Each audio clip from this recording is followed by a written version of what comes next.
finales del siglo XIX, la tradición esotérica adquiría popularidad en Occidente. Encabezados por H. P. Blavatsky, quien junto con el coronel Henry Steele Olcott fundan la Sociedad Teosófica. Muchas de las enseñanzas fundamentales de la teosofía se encuentran en las cartas transmitidas por dos maestros de sabiduría. Los Mahatmas son maestros de alto rango en la escuela de la vida. Son personas evolucionadas que han alcanzado un conocimiento directo y un dominio sobre las leyes del universo, evolucionando hacia una conciencia de su potencial espiritual y a otros planos del ser. Movidos por la compasión hacia toda la raza humana, los maestros estaban interesados en comunicar su conocimiento al mundo. Muchas de sus enseñanzas de contenido metafísico y filosófico se encuentran en la extraordinaria correspondencia de estas cartas enviadas por los maestros a Alfred P. Sinnett en 1883.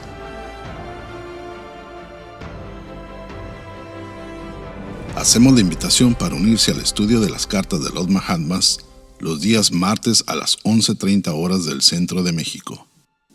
Impartido por Enrique Reich, doctor en psicología, autor y conferencista internacional, donde analiza los aspectos fenomenales del contenido de las cartas y comenta su impacto posterior en la sociedad teosófica.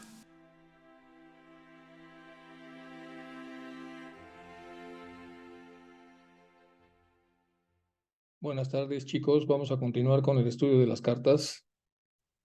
Entramos en la carta 15 y vamos a tener una pequeña repaso en función de las cosas que me han preguntado. Empezamos con las invocaciones, si les parece. Invocación de Radha. Hay una beatitud y un poder más allá de nosotros mismos que viene en ayuda de aquellos que están preparados para recibirlo.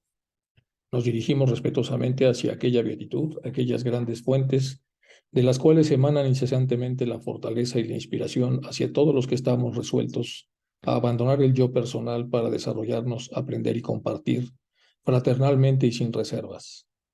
Radha. Nos dirigimos con respeto a los grandes seres de luz infinita, a las divinidades que ayudan a la humanidad, a los amados Maha Chohan y maestros de sabiduría. Pedimos su auxilio para comprender lo oculto. Permítanos trazar un puente que nos bendiga y nos facilite la inspiración apropiada. También nos dirigimos a nosotros mismos, a nuestros yoes superiores. Seamos como el viento que como un pañuelo seca nuestras lágrimas, como el sol que como una antorcha todo lo ilumina, como la tierra que como un santuario todo lo posibilita, como el agua que como un torbellino todo lo disuelve, como el estudiante fiel que nunca pone en duda a sus maestros, que siempre los ama con devocional afecto, que siempre los admira y los respeta porque sabe que son el divino camino que a todos nos aguarda. Y bueno, esta es una parte que está en uno de los libros que me regalaron ahora en la Escuela de Sabiduría de aquí de Puebla. Y dice lo siguiente: los escritos de Blavatsky y uno de sus instructores tienen una energía presente que nos lleva a transcribir literalmente para mantener la vibración original. Bueno, vamos a empezar con este pequeño repaso. Este es me han comentado que si podía verse con más detalle. Vamos a verlo con más detalle. Este es el dibujo y esto es lo que dice el maestro KH. Dice: esta figura representa, en términos generales, el desarrollo de una humanidad en un planeta. Entonces, es una alegoría, es un dibujo alegórico que trata de representar lo que pasa en el desarrollo de la humanidad de un planeta, digamos la Tierra. El hombre evoluciona en 7 razas mayores, ya lo sabemos, o razas raíz, en 49 razas menores, y las razas secundarias o subordinadas, las ramificaciones de estas últimas no están representadas en el dibujo. La flecha indica la dirección seguida por el impulso evolutivo. Y aquí está la flecha, entonces está el arco descendente y después el arco ascendente después de pasar por esta línea. Entonces las flechas indican la dirección seguida por el impulso evolutivo. Los números romanos 1, 2, 3, 4, 5, 6, 7 son las 7 razas mayores o razas raíz.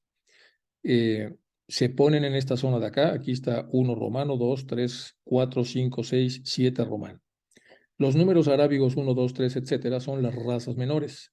y estas vienen solamente ejemplificadas en el caso de la cuarta raza raíz. Está aquí el 1 arábico, 2, 3, 4, 5, 6 y 7.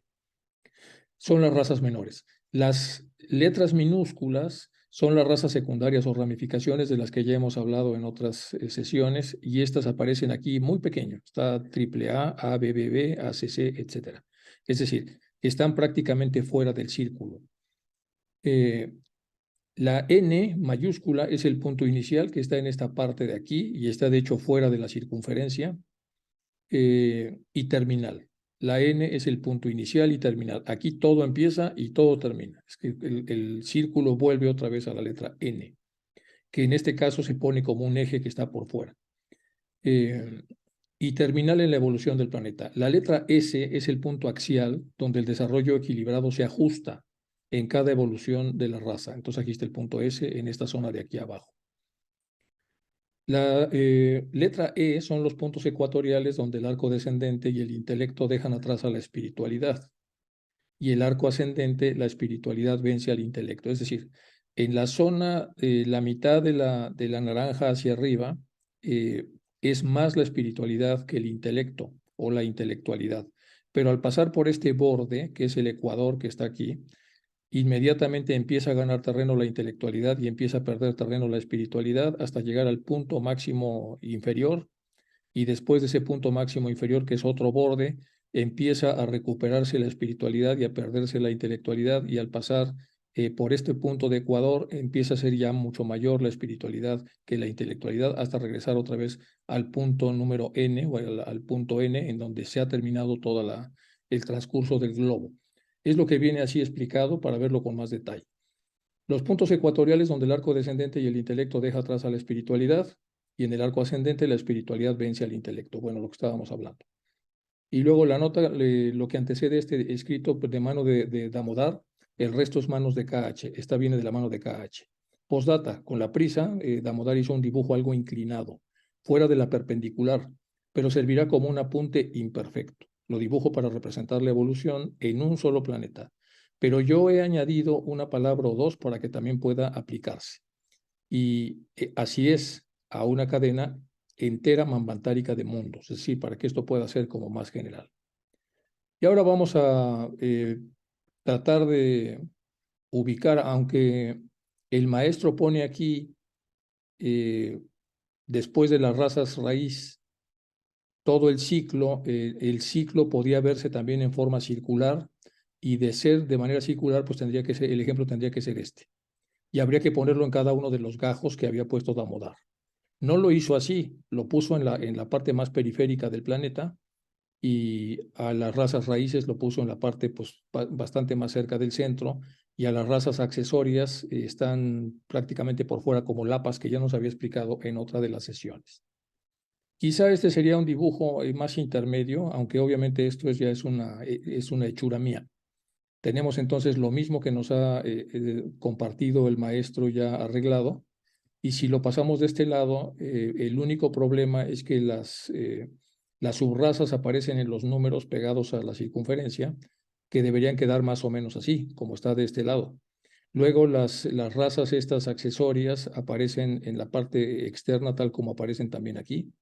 Aparece entonces la parte S, la parte N, la parte E de este lado, la parte E del otro lado. Aparecen los gajos que ya habíamos visto, la línea esta de Ecuador y la línea que parte todo. Hemos corregido la perpendicular que había puesto Damodar, y hemos puesto entonces que esto en general en realidad tiene 49, y esas 49 están repartidas por estas 7 por 7, que son todas las cosas que van pasando en las razas raíces, poco a poco, que ya lo hemos estudiado. Este es entonces un dibujo para tratar de complementar a este otro dibujo, aunque probablemente este dibujo tiene algunas ideas que tienen alguna razón por la que son expuestos de esta manera. Si vemos, están por fuera las razas accesorias, es decir, las subrazas accesorias, pero también aparecen unas partes punteadas, también divididas en 7 en cada subraza. Después aparecen acá, aquí están las razas raíz. Y en general, bueno, esa es la explicación que me habían solicitado de este esquema. Yo ya había hecho varios esquemas, pero bueno, esto es nada más para que vean que en realidad estuve tratando de evidenciar un poco, o de hacer un esquema que pudiera funcionar y ser más didáctico y más explicativo, pero en realidad yo creo que tenemos que circunscribirnos a este. Y como ya dije, de todos los gajos, el único gajo donde aparecen las subrazas es este, en la raza número 4, la cuarta raza. Y aquí están las 7 subrazas, ya sabemos que andamos más o menos por aquí, ya acabamos de pasar por la cuarta y luego aparecen, que en cada una de ellas también aparecen 7 y bueno, tomemos este como el dibujo que pretendían entonces mostrarnos los maestros para poder entender este asunto. Un repaso respecto al cambio, que es la otra pregunta importante, que qué pasa cuando salimos del 7 de aquí y nos pasamos al 1 de acá, es decir, el 7 de la quinta raza raíz para entrar en el 1 de la sexta raza raíz. Entonces, ¿cómo lo ejemplificamos? Pues es muy difícil. Y quizá por eso es que lo pusieron de esta manera. Porque si lo ponemos de esta manera, el punto que sigue del 7, pues es el 1 del siguiente. Entonces, incluso visualmente se facilita haberlo puesto así. Yo supongo que por eso Damodar hizo el dibujo de esa forma. Aunque en realidad también sabemos que esto en realidad pues, es un círculo. Entonces tendríamos que haber puesto el 1, el 2 hacia arriba, el 3, el 4, pero habríamos alterado también el sistema este que aparece en este dibujo. Nos quedamos con este dibujo y para que este dibujo pudiera ser una calca de este, entonces debería tener las subrazas de esta manera y de esa manera podríamos ver el brinco de la séptima parte de esta raza a la primera parte de la siguiente raza para que empiece otra vez la secuencia de las subrazas. Bueno, esto es en relación a los dibujos y ahora vamos con un poco del detalle de lo que pasa acá. Para poder responder a la pregunta que me hicieron, el impulso magnético es un impulso magnético, estamos hablando de magnetismo, es decir, de atracción, de polaridad, que no puede ser concebido todavía como una individualidad. Esto es muy importante que lo veamos de esa manera. Entonces, hay un impulso magnético que no puede ser concebido como una individualidad. Entra en la segunda esfera del mismo reino, el mineral, al cual perteneció en la esfera 1, y sigue allí la ronda de encarnaciones minerales pasando luego a la esfera 3. Bueno, en la esfera 3, como vemos, para él, nuestra Tierra es todavía una esfera de necesidad. De ahí pasa la serie ascendente y desde la más elevada de estas esferas entra en el reino vegetal de la esfera 1, etc. Bueno, eso es lo mismo. Estamos viendo aquí la secuencia hasta la 7 y de la 7 se pasa a la 1, pero queda mucho mejor ejemplificado en este dibujo que aparece así. Y entonces en cada una de estas subrazas que tienen un número, aparecen entonces otras rayitas que también representan las 7 subrazas, etc. Bueno, esta es la famosa explicación del dibujo que hizo el maestro.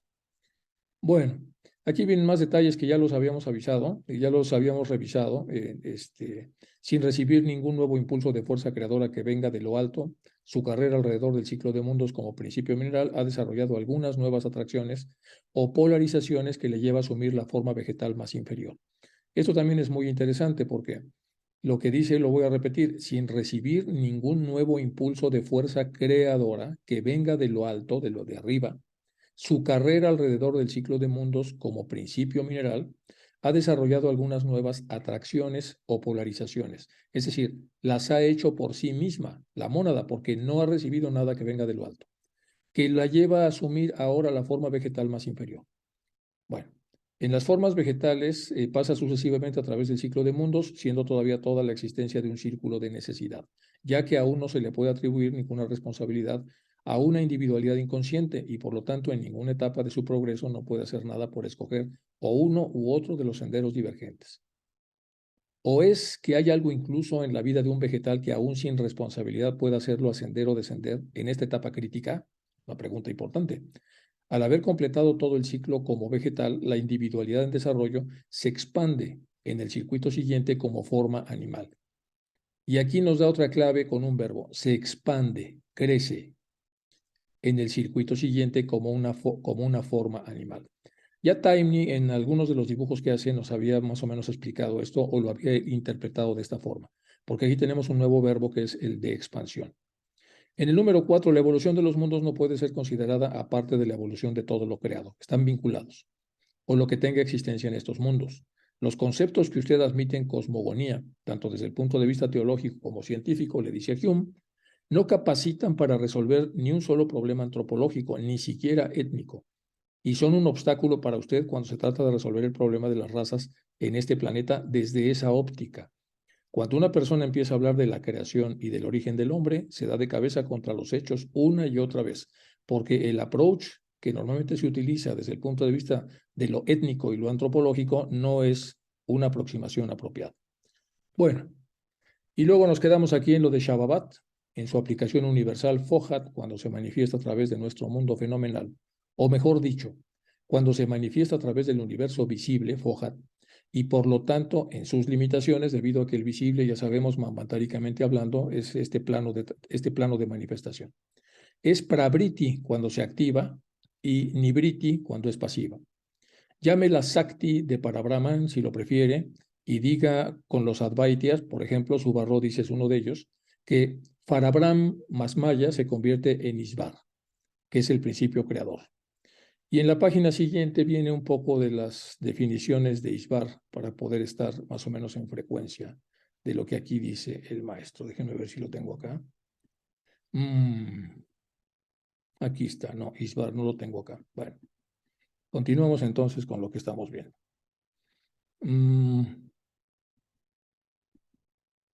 Bueno, un poder llamado comúnmente Dios que desaparece y muere con todo lo demás cuando llega el Pralaya.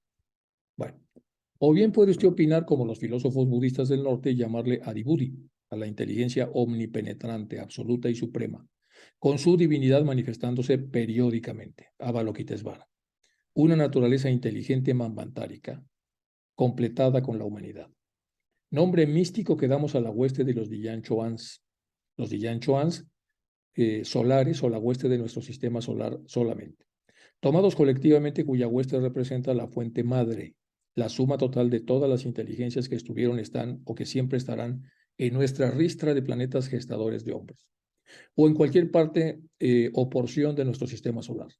Y esto le llevará a usted, por analogía, a ver que a su vez el Adibudi, como su nombre literalmente implica, es la inteligencia suma de las inteligencias universales, incluyendo la de los Diyan Choans, incluso del orden más superior. Esto es todo lo que me atrevo a decirle ahora sobre este tema particular, ya que temo haber traspasado el límite de lo que me está permitido. Por consiguiente, cada vez que le hable de la humanidad sin especificarla, usted deberá entender que no me refiero a la humanidad de nuestra cuarta ronda, tal como lo vemos en esta mota de barro en el espacio, sino a la hueste entera ya evolucionada. Él está hablando entonces de la humanidad en general. Bueno, continuamos. Aquí viene una descripción que requiere que pongamos diferentes tintas para que podamos entender cómo va brincando, cómo se va explicando esto. Sí, contesta él porque no sabemos cuál es la pregunta a la que le contesta sí. Sí, tal como lo expuse en mi carta, no existe más que un solo elemento. ¿Cuántos elementos hay? Uno solo. Se parece entonces a la propuesta pitagórica del número, que es un número que es el 1 y que se multiplica a sí mismo y genera todo. Pero siempre estamos hablando de que hay un solo elemento esencial. Y es imposible comprender nuestro sistema antes de que quede firmemente asentado en la mente de cualquiera un concepto adecuado de ello. Es decir, esto tenemos que grabárnoslo para poder entender lo que sigue. De lo contrario, no va a poder ser entendido lo demás. Es lo que dice aquí el maestro. Por lo tanto, debe usted perdonarme si me detengo en el tema más tiempo del que realmente parece necesario. Pero, a menos que esta importante realidad fundamental sea perfectamente comprendida como ya lo dijo, el resto parecería, si no es comprendido esto, ininteligible.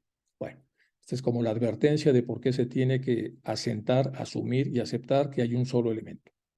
Este elemento es, pues, metafísicamente hablando, el único sustrato o causa permanente de todas las manifestaciones en el universo fenomenal.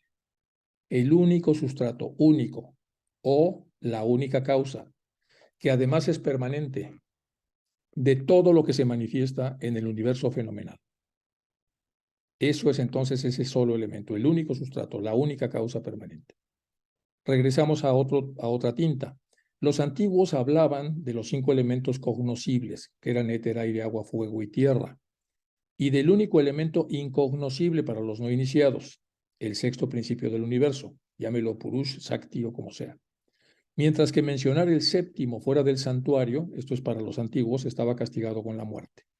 Pero estos 5 no son más que los aspectos diferenciados de lo uno, de este elemento, del elemento único. Es decir, son una diferenciación de lo uno. Cambiamos otra vez de tinta. El hombre es un ser septenario, de la misma manera que lo es el universo. Y este microcosmos septenario es al macrocosmos septenario como una gota de lluvia es a una nube, de la cual se desprende y a la cual vuelve con el tiempo.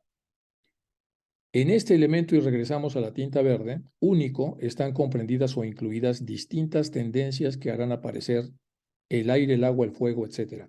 En este único elemento están comprendidas o incluidas las distintas tendencias que harán aparecer el aire, el agua, el fuego. Desde la condición puramente abstracta, nominal, hasta la concreta, fenomenal. Y cuando llamamos elementos a estos últimos es para indicar sus fructíferas potencialidades para los innumerables cambios de forma o de evolución del ser. Representaremos la cantidad desconocida por la letra X. O sea, este solo elemento, este elemento 1 le va a poner X, como un hiperónimo. Recuerdan que ya hablamos de lo que es un hiperónimo. Hiperónimo entonces es como la parte de la raíz a partir de la cual se va a derivar todo. Habíamos visto entonces que un hiperónimo puede ser continentes o continente americano y ya los hipónimos son todos los países que lo conforman. Entonces, el gran hiperónimo de hiperónimos es el elemento 1. Ese es el gran hiperónimo, es el hiperónimo de los hiperónimos. Pero desde el punto de vista de explicación, por eso lo está poniendo acá. Entonces, representamos a esa cantidad desconocida como X. Esta cantidad es el principio único, por eso es un hiperónimo, eterno e inmutable.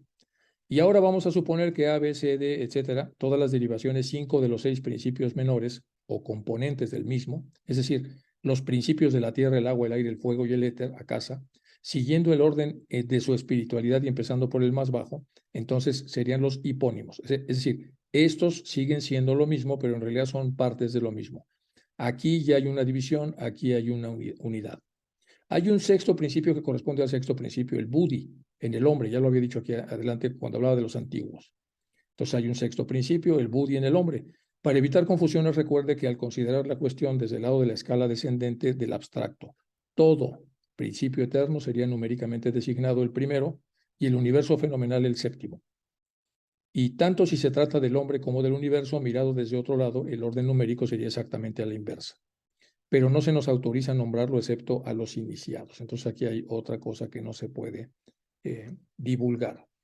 Aquí cuando habla del sexto principio que corresponde al sexto principio que es el buddhi en el hombre, ya aquí lo había mencionado cuando habla de los antiguos, que hablan de 5 elementos y luego el sexto principio del universo, llámelo Purushisakti, mientras que mencionar al séptimo fuera del santuario era castigado con la muerte. Bueno, aquí está hablando de que esto ya era desde los antiguos algo prohibido. Y aquí lo vuelve a tocar, pero solamente a nivel hiperónimo, o sea, muy discretamente.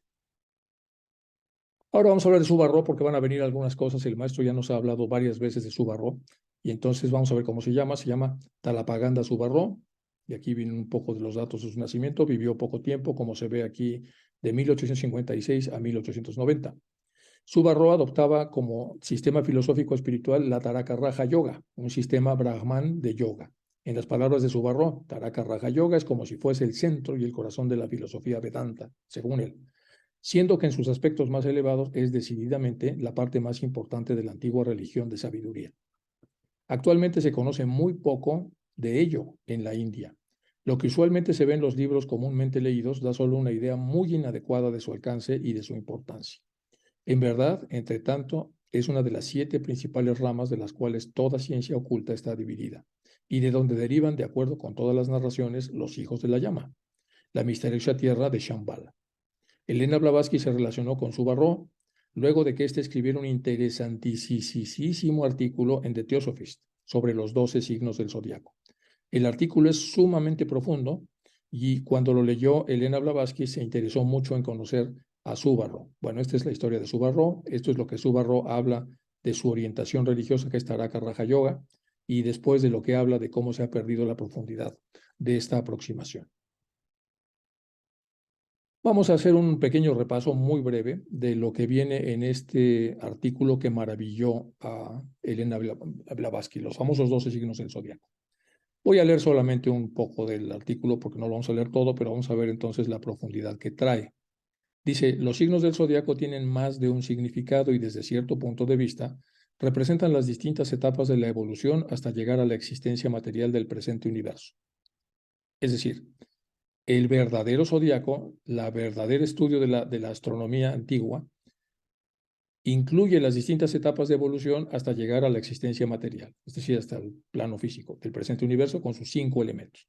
Como lo expresara la autora de Isis sin velo, aquí está hablando obviamente de Blavatsky, en el segundo tomo de su admirable obra. Hay Virgo-Escorpio cuando nadie, salvo los iniciados, sabían que había 12 signos. Luego Virgo-Escorpio fue divulgado a los profanos, como Sagitario. Esta constelación nunca fue llamada cocodrilo por los antiguos astrónomos occidentales, quienes la describieron como un carnero con cuernos y la llamaron Capricornio. ¿Qué dar vueltas 7 veces a la llave? Hay que dar vueltas 7 veces a la llave. Este es un término de que cuando se ve a ver algo a profundidad y como hablamos de la naturaleza septenaria, dar 7 vueltas a la llave es llegar a la profundidad máxima de algo. Entonces aquí lo que comenta él es que hay que dar la vuelta 7 veces a la llave para comprender toda la filosofía oculta de estos signos. Sin embargo, solo le daré vuelta una vez, es decir, no va a entrar en esa profundidad, solo va a entrar en una profundidad intermedia, de intermedia hacia arriba. Y me describiré el contenido del primer capítulo de la historia de la creación. Resulta muy afortunado que los nombres sánscritos de los filósofos arios asignaran a las diferentes divisiones que contengan la clave para la solución del problema. Los lectores que han estudiado en cierta medida los antiguos mantra shastras y el tantra shastra de la India habrán comprobado que con muchísima frecuencia las palabras sánscritas tienden a transmitir cierto significado oculto por medio de ciertos famosos métodos preestablecidos de común acuerdo, mientras que su significado literal es algo muy diferente del significado oculto. Es decir, la llave sin darle vuelta es el significado lateral. Cuando le damos una vuelta ya empiezan los significados simbólicos que se comparten a las personas que tienen el desarrollo suficiente para entenderlos, y esto va en mayor y mayor profundidad, pero entonces cuando la primera etapa de profundización simbólica sería la primera vuelta de llave. Y aquí nos comparte un poco de lo mucho de lo que fueron los mitos y alegorías de los arios, que son los arios. 1. Aquí está el método, investigar cuáles son los sinónimos de la palabra usada que tiene otro significado. Es decir, para poder entrar en la simbolización, por lo menos de primer orden, la técnica consiste en investigar cuáles son los sinónimos de cada palabra usada cuando lo estamos leyendo. Cuando vemos los sinónimos, vemos que los sinónimos tienen una parte del significado de lo que estamos buscando, pero otra parte no es exactamente la misma de lo que dice. Es lo que yo entiendo y espero entenderlo bien. Entonces, el primer punto entonces es que tenemos la palabra que queremos investigar, buscamos sus sinónimos y por supuesto, al ser sinónimos, pues son similares, pero dentro de esa similaridad también hay ciertas diferencias. Y esas diferencias nos empiezan a dar entonces un cuerpo especial de significado. Es decir, empezamos poco a poco a ver lo que puede estar significando, por lo menos en esa primera vuelta de llave, el sujeto, el objeto, el adjetivo, el verbo, que estamos nosotros investigando a través de sus sinónimos. 2.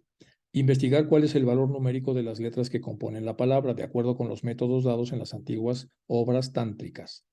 Es decir, en las obras tántricas tenemos que averiguar entonces cuáles son la asignación numérica a las letras que componen la palabra para que de ahí nosotros tengamos también un poco más del simbolismo que trae la palabra. Después, profundizar en los antiguos mitos y alegorías, si es que los hubiese, que tengan alguna conexión especial con la palabra que se está estudiando. A ver si hay mitos y alegorías en la cultura que estamos estudiando. 4. Intercambiar las diferentes sílabas que componen la palabra y analizar las nuevas combinaciones que así se formen con sus significados. Es decir, nosotros utilizamos las sílabas y a la hora de intercambiarlas, es decir, de ponerlas en otro orden, empezamos a ver que tienen otro orden de cosas con otro significado, y entonces así es como nosotros vamos poco a poco viendo cómo los elementos y la manera como están dispuestos en su manera literal, cuando tomamos los trozos y los reordenamos o los cambiamos, nos empiezan a dar nuevos significados. Y con eso estamos viendo entonces que la vibración de esas palabras en realidad tienen como varias flechas que llegan a la persona que está tratando de interpretarlos. Ahora aplicaré algunas de las reglas precedentes a los nombres de los 12 signos del zodiaco después de haber hecho esta pequeña introducción. Aparece con Mesha. Uno de los sinónimos de esta palabra es ajá. Aquí pone el ejemplo. Ahora bien, ajá significa literalmente lo que no tiene nacimiento. Y en determinadas partes de los Upanishads se aplica a Brahma el Eterno. De modo que el primer signo se propone representar a Parabrahman, la propia existencia eterna, la causa autosuficiente del todo. Que si lo vemos solo como Mesha, no lo entenderíamos, pero a través de unos sinónimos nos damos la idea entonces de que Mesha en realidad es lo superficial de lo profundo en donde se está hablando de que es la propia existencia externa o causa autosuficiente de todo. Después tenemos el Rishabam, esta palabra se usa en diversos lugares de los Upanishad y de los Vedas, luego viene el Mituna y luego el Karaktaraka y algunas otras por el estilo. Dejo esto entonces para que en las logias, si ustedes toman una foto, entonces lo puedan ya ustedes investigar por su cuenta. Los 4 estados de Brahma llamados, aquí vienen pues todos los nombres, los 4 aspectos de Parabrahman, que son Shtula, etcétera, etcétera. Las 4 etapas o condiciones de la palabra sagrada denominada el Par el Altísimo, la segunda de las 4 divisiones del sonido, lo eterno del sonido. Todo esto es muy interesante y son cosas que vienen en este artículo que ustedes pueden bajar. Entonces, este es un artículo que se publicó en Madras el 14 de septiembre de 1881. Es el artículo que leyó HPB, lo encontró sumamente interesante, se maravilló con él y empezó a ver la enorme cantidad de cosas que trae este artículo que es digno de leerse en las logias. Pasamos ahora al otro artículo que ya nos había recomendado también el maestro que nosotros leyéramos, que es aquí está la cita del maestro. El maestro entonces le dice a Hume respecto a esto, lo que estaban hablando, por favor vea el artículo de Subarro, Arjan Arat Esoteric Doctrines, que trata de los principios septenarios del hombre, la revisión que hace de los fragmentos de usted en las páginas 94 y 95. Bueno, entonces este es el artículo, está en esta colección que se llama Collection of Esoteric Writings of Subarro, y aquí está exactamente el artículo que el maestro recomienda, Arjan Arat Esoteric Tendencies on the Sevenfold Principle Human, y está en un apéndice, bueno, el apéndice es de Blavatsky, y el artículo previo es el de los 12 signos del zodiaco. Bueno, ¿qué es lo que viene ahí? Vamos a ver muy poco, no vamos a ver todo, por supuesto. Aunque el maestro recomienda leerlo, se lo está recomendando a Hume, se lo está recomendando. Yo les pongo aquí la cita para que también en las ramas ustedes puedan bajar el artículo, leer el artículo y discutirlo. Un trozo, algún poco de lo que viene ahí. Ahora bien, ¿qué es la mente? Esta es la parte en inglés que ustedes van a ver cuando vean el artículo. Lo mismo es en Now. What is mind? Is a mysterious something which is considered to be a seat of consciousness. Dice aquí abajo. Eso es lo mismo. Aquí está la traducción. Ahora bien, ¿qué es la mente? Es algo misterioso que se considera el asiento de la conciencia, tal como dice acá. Bueno, esto no le hagan mucho caso, es nada más para que no se pierdan cuando estén ustedes revisando el artículo y vean que esta parte es la que está traducida aquí. Entonces, se considera el asiento de la conciencia. ¿Qué es la mente? Algo misterioso. Se considera, aunque es misteriosa, el asiento de la conciencia, de sensaciones, emociones, voliciones y pensamientos, entre otros. El análisis psicológico muestra que aparentemente es un cúmulo de estados mentales y posibilidades de estados mentales, conectados por lo que se llama memoria, y se considera que tienen una existencia distinta aparte de cualquiera de sus estados o ideas particulares. Ahora bien, ¿en qué entidad tiene este misterio algo de existencia potencial o real? La memoria y la expectativa que forman, por así decirlo, en el fundamento real de lo que se llama individualidad o ahamkara, deben tener su asiento en la existencia en alguna parte. Es decir, todo esto se asienta en la existencia. Pero la existencia de alguna manera permite la evocación de trozos de memoria que se van haciendo desde que nacemos hasta el momento actual. Y con eso entonces nosotros llevamos a la parte potencial o real de este asiento de conciencia que incluye, según esta explicación, sensaciones, emociones, voluntad y pensamientos. Bueno, y aquí dice algo que puse en rojo. Los psicólogos modernos, bueno, está hablando de los psicólogos de esa época, los psicólogos modernos de Europa, generalmente dicen que la sustancia material del cerebro es el asiento de la mente. Aquí está diciendo que no. Y que las experiencias subjetivas pasadas que puedan ser recordadas por la memoria y en su totalidad constituyen lo que se llama individualidad, existen ahí bajo la forma de ciertas impresiones misteriosas e ininteligibles y cambios en los nervios y centros nerviosos de los hemisferios cerebrales. En consecuencia, dicen, la mente individual, se destruye cuando se destruye el cuerpo físico, así que no hay existencia posible después de la muerte. Aquí está vinculando la memoria. Vamos a analizar todo este párrafo largo. Dice, la memoria la está analizando como un valor central para el ahamkara. ¿Por qué? Porque hemos visto, por ejemplo, en las enfermedades demenciales, que cuando la demencia es muy profunda, la persona olvida cómo se llama y por lo tanto ya no tiene el sentido de yoidad, por lo menos externo. El sentido de yoidad, que es que de dónde soy, quién soy, dónde estoy, etcétera, los famosos elementos que se estudian en psiquiatría para ver si la persona está bien orientada en persona, tiempo, etcétera, etcétera. espacio. Bueno, entonces, por eso es que está vinculada a la memoria, tiene mucho sentido con el Ahamkara. Porque si se pierde la memoria, el Ahamkara no sabría quién es. Tiene que evocar necesariamente el significado de lo que él supone que es, y esa es la parte del Ahamkara. Entonces, esta parte está perfectamente, desde mi punto de vista, expresada. Y luego viene aquí lo que los psicólogos hacen y la insistencia de ponerlo más en el asiento del cerebro. Bueno, pero hay algunos hechos admitidos entre los filósofos que no bastan para demoler la teoría. En cada parte del cuerpo humano se produce un cambio constante y sin interrupción, dice otra parte del artículo. Cada tejido, cada fibra muscular, tubo nervioso y cada centro ganglional del cerebro está experimentando un cambio incesante. En el curso de la vida de un hombre puede haber una serie de transformaciones completas de la sustancia de su cerebro. Sin embargo, el recuerdo de sus estados mentales pasados permanece inalterado por mucho de que cambie el órgano cerebral. Puede haber adiciones de nuevas experiencias subjetivas y algunos estados mentales pueden olvidarse por completo, pero no se altera en ningún estado lo que es la mente y el asiento de la mente individual. El sentido de individualidad de la persona sigue siendo el mismo a través de estas constantes alteraciones en la sustancia cerebral. Por eso, entonces, bueno, aquí podríamos hacer un paréntesis, pero más bien vamos a avanzar un poco más. Bueno, esto es más de lo mismo, de este libro de este segundo artículo de los arios, que es el que recomendaba que se revisara. Y bueno, pues aquí vienen muchos más detalles. Puedo mencionar a este respecto, nuestros filósofos han asociado 7 poderes ocultos con los 7 principios o entidades ya mencionadas. Estos 7 poderes ocultos del microcosmos corresponden o son las contrapartes de los poderes ocultos del macrocosmos. La conciencia mental y espiritual del individuo se convierte en conciencia general de Brahman cuando se elimina por completo la barrera de la individualidad, es decir, de la Ahamkara, cuando podemos unir al yo inferior con el yo superior porque se ha eliminado el Antakarana. Entonces en ese momento la conciencia mental y la espiritual se convierten en la conciencia general de Brahman cuando se ha podido trascender esta situación. Esto también ya lo sabíamos.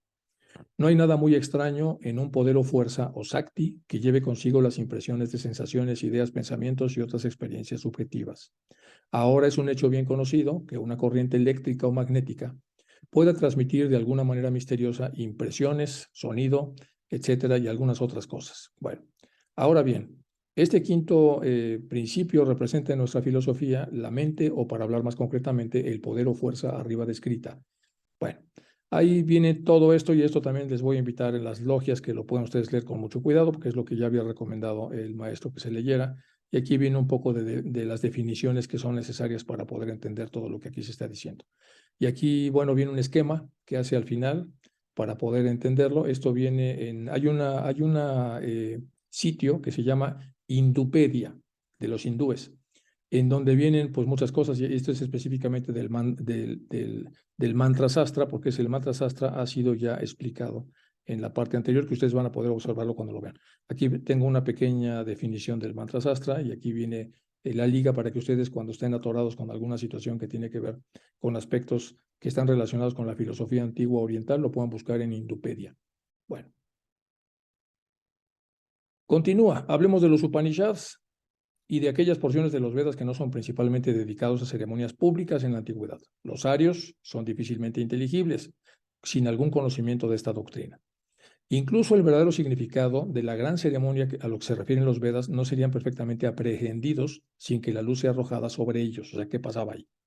Los Vedas quizás fueron compilados principalmente para el uso de los sacerdotes asistiendo a las ceremonias públicas, pero las más grandiosas de las conclusiones de nuestra verdadera doctrina secreta están ahí mencionadas. Soy informado por personas competentes para juzgar el asunto de los Vedas en el sentido de que tienen un claro significado dual. Uno expresado por el sentido literal de las palabras y el otro indicado por el metro y el suara, y que son, por así decirlo, la vida de los Vedas. Sabios, expertos y filólogos han llegado a negar que Suara tenga algo que ver con la filosofía o doctrinas esotéricas antiguas. Y lo pongo en rojo porque lo está criticando en el artículo. Y aquí pongo Isvara, que es el Señor Dios personal, el espíritu divino del hombre. Isvara es el principio divino en su naturaleza o condición activa, uno de los 4 estados de Brahma. Esto viene en 5 años de teosofía, y el artículo también está en 5 años de teosofía. En la obra está, que ya sabemos que todos conocemos. Por lo tanto, Suara, que tiene que ver también con Isuara, que es la que aparece aquí, está hablando de esto. La conexión entre Suara y la luz es uno de sus más profundos secretos. Ahora bien, es extremadamente difícil demostrar si los tibetanos derivaron su teoría de los antiguos rishis de la India o los antiguos brahmines aprendieron su ciencia oculta de los adeptos del Tíbet. O de nuevo, si los adeptos de ambos países profesaron originalmente la misma doctrina y derivaron de una fuente común. Como es un artículo, pues él está de alguna manera aquí discutiendo que esto puede hacerse o no, y aquí está la parte en inglés para que entonces nosotros podamos analizarlo. Y puse aquí en inglés también subrayado la parte de lo que es el Suara y también lo puse del lado en castellano. Bueno, pues la invitación también es para leerlo. Aquí es un poco más del glosario que hice para poder entender las cosas que vienen descritas en este importante documento que el maestro nos pide que leamos y discutamos. Y esto también tiene que ver con ese asunto. Y ahora nos vamos entonces a algunas otras cosas de las cartas de Subarró, que es en este libro, recopilado por un señor con apellido muy complicado. Y bueno, y para eso tenemos que revisar esto que viene aquí, en esta zona de Subarró, y tiene esto que es bellísimo, que tiene los maestros, el camino y los aprendices. The Masters, the Way and the Learners. Dice, durante 1883, Subarró escribió 2 cartas a 2 aspirantes diferentes, y la razón para tratarlos juntos aquí es que están dirigidos, y esto es muy interesante, a un estudiante del oeste y un estudiante del este, con antecedentes culturales y religiosos incomparablemente diferentes. Su propósito es el mismo: entusiasmar el interés entusiasta y explorador del estudiante en la búsqueda del camino espiritual bajo la guía de la filosofía y los principios de la teosofía. Se desconoce el destinatario de la primera carta. Se sabe que se envió a uno de Oriente y uno de Occidente, pero se desconoce a quién se le envió una de estas cartas. El señor Henk, quien compiló los escritos completos de Subarró, determina que la fecha tentativa de la carta es el otoño de 1883. Esta carta salió a la luz cuando se publicó por primera vez muchos años después, hasta 1935, en la revista Theosophical Forum. Lo que significa que fue del dominio público después de 52 años. La segunda carta estaba dirigida a un tal Vavilala Venkata Sivaduanu, miembro de la Sociedad Estudiante de Subarró. Esta carta es parte del material recopilado en escritos esotéricos de Subarró con la oración inicial omitida ahí. Esta oración, como se ve el original, dice así: ahora me siento a escribirle la larga carta que te prometí. A decir verdad, mi querido amigo, nunca mi vida fue, o aquí fue, bueno, lo puse yo, más miserable que durante los últimos 12 meses. Esto se debe a las varias causas que no me detendré a enumerar, pero yo casi he superado la crisis y, tal como me aconsejáis, voy a efectuar un cambio en mi vida. Esta carta se publicó por primera vez en The Theosophy en enero del 52 con una nota introductoria de Ginel Hadass. Ahí se mencionó la fecha de la carta como 1883, lo que no puede ser. Bueno, aquí se está analizando esto en relación a la coincidencia o no de los puntos de la carta. Citaremos ahora algunos extractos de la primera carta. Bueno, me alegra que estés de acuerdo conmigo al pensar que los caminos de los Mahatmas son inescrutables. 2. Los adeptos pertenecen a un plano superior y están rodeados de condiciones muy diferentes a las nuestras. 3. No ven las cosas desde nuestro punto de vista debido a lo muy elevados que están en comparación nuestra. 4. No podemos, por lo tanto, criticar sus acciones hasta que sepamos algo más de ellos y lleguemos a su plano de existencia, porque criticar desde aquí, desde donde estamos, sería infructuoso, debido a que estamos muy por debajo de ellos. Nuestros gurús, debe recordarse, nunca nos enseñan como nuestros maestros de inglés. Nada de palabra, simplemente se graban en nuestras mentes y nos ayudan a desarrollar la facultad superior de la quinta ronda. El chela está expuesto a todas las tentaciones a manos de los chelas avanzados. Bueno, en la previa, entonces, ellos están diciendo que es diferente el aprendizaje que se hace a través de palabras, específicamente, bueno, del maestro que habla inglés, a hacerlo cuando ya se han desarrollado las capacidades de poder entender las ideas de aquel que las transmite y en donde no es necesario ningún idioma para poder hacer esto. Bueno, el método oriental de enseñanza se basaba en palabras y Hume tuvo mediante ciertos métodos una vida de castidad. Es decir, Hume entró en esta estructura por sus cualidades, que eran muchas, pero no pudo seguir adelante por sus defectos, que también eran muchos. Por eso aquí lo aclara y dice: el método oriental de enseñanza no se basaba en palabras. Y Hume, tuvo mediante ciertos métodos una vida de castidad, de verdad, de benevolencia universal y sobre todo de generosidad. Tenía todo esto. Desarrollar una sexta facultad, la facultad de poder hacer esto de lo que está hablando aquí Subarró. La agudeza de su descripción fue igual, lamentablemente, a su vanidad y a su ignorancia, que fueron los grandes entonces obstáculos que tuvo para poder continuar. Nuestros gurús nos dejan libres para estudiar lo que nos gusta, pero si practicamos algo sin consultarles, caeremos en una zanja. Ningún hombre puede convertirse en iniciado sin alguien que lo ayude y lo auxilie, es decir, sin un gurú. Bueno, otra vez ahí les dejo esto para que ustedes lo lean con cuidado. Aquí viene la primera carta que escribe a Sinet y viene aquí pues traducido como se pudo, no viene toda la carta completa, pero esto es un poco de lo que contienen estas cartas asociadas a Subarró para que lo conozcamos a fondo, tal como el maestro ya nos había solicitado y podamos profundizar entonces en esta enseñanza. Y bueno, voy a dejar hasta acá, dejo de compartir y voy a dejar aquí esta grabación debido a que la grabación de la clase original se dañó y no pudo salir, por eso es que estoy volviendo a dar esta clase y la voy a grabar yo y ya la mandaré entonces para que pueda ser subida a internet. Pues muchísimas gracias a todos por mantener entonces el interés en las cartas de los maestros y continuamos en la siguiente ocasión con la segunda mitad de la carta 15. Muy bien, hasta luego, que les vaya muy bien y gracias por estar aquí.